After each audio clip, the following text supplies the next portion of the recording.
தினமும் காலையில் இட்லி செஞ்சு சாப்பிடுவீர்களா? இது மாதிரி புதுவிதமாக செஞ்சு பாருங்க நண்பர்களே. 250 கிராம் பச்சரிசி, 250 கிராம் இட்லி அரிசி சேர்த்து தண்ணீர் ஊற்றி நல்லா ஊற வைக்கவும். 4 அல்லது 5 மணி நேரம் முன்பு ஊற வைக்கவும்.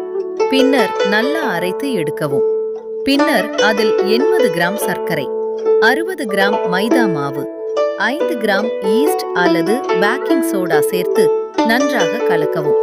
2 மணி நேரம் கழித்து எடுத்து மாவு நல்லா புளித்து உப்பி வரும்.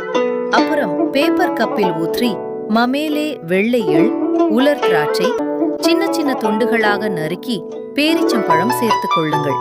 இதனை இட்லி பாத்திரத்தில் வைத்து வேக வைத்து எடுக்கவும். நல்லா மென்மையாக பஞ்சு மாதிரி இருக்கும். ஆஹா, சுவை மிகவும் அருமையாக இருக்கும். குழந்தைகள் மிகவும் விரும்பி சாப்பிடுவாங்க. உங்களுக்கு இந்த வீடியோ பிடிச்சிருந்தா லைக் பண்ணுங்க, ஷேர் பண்ணுங்க, சப்ஸ்கிரைப் பண்ணுங்க, பெல் ஐகான் கிளிக் பண்ணுங்க. தேங்க்யூ.